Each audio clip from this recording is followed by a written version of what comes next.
আমরা সবাই জানি আমরা একদিন মারা যাব, কিন্তু কখনো কি এইভাবে ভেবে দেখছি? আসুন একটু ছোট্ট করে কল্পনা করা যাক। ধরুন আপনি মারা গেছেন, আপনাকে কাপড় দিয়ে ঢেকে রাখা হবে, আপনাকে সবাই দেখতে আসবে, সবাই কান্নাও করবে।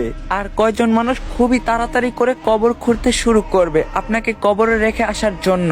আর কেউ বাজারে যাবে আপনার জন্য সাদা কাপড় কিনে আনতে।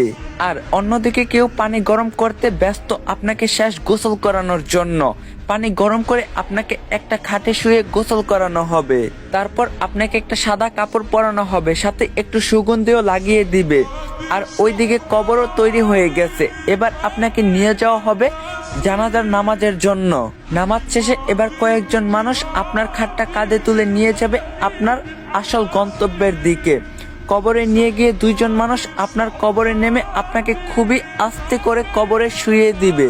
সাদা কাফনে মোড়ানো আপনার লাশের বাঁধন খুলে দিবে আর আপনার মুখটা বের করে দিবে। তারপর তারা উঠে আসবে আপনাকে একা রেখে।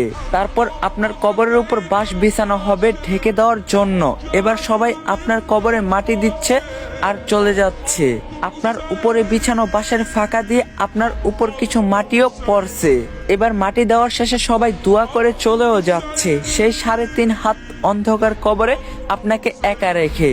এই সব কিছু আপনি বুঝতেও পারছেন, দেখতেও পাচ্ছেন, আর হয়তো খুব চিৎকার করতেছেন, কিন্তু কেউ আপনার চিৎকার শুনতে পায় না, দেখতেও পায় না। এবার শুরু হবে আপনার দীর্ঘস্থায়ী কবরের জীবন। কিছুদিন পর ধীরে ধীরেই সবাই আপনাকে ভুলে যাবে, আপনজন বাড়ির লোক সবাই সুন্দর আনন্দে জীবন কাটাবে। সবকিছু ঠিক আগের মতোই চলবে, সব থাকবে, শুধু থাকবেন না আপনি। এখন একটু চোখ বন্ধ করে ভাবুন, যদি আজকে আপনি মারা যান তাহলে আল্লাহর কাছে কালকে কি জবাব দিবেন আপনি? চেষ্টা করবেন 5 ওয়াক্ত নামাজ পড়ার। আর বহুদিন পর ইসলামিক কন্টেন্ট নিয়ে ব্যাক করলাম। ভিডিওটা কেমন লাগছে অবশ্যই কমেন্টে জানাবেন, আর রিকোয়েস্ট রইল 3টা করে কপলিং করে দিবেন। তো দেখা হবে নেক্সট ভিডিওতে। আল্লাহ হাফেজ।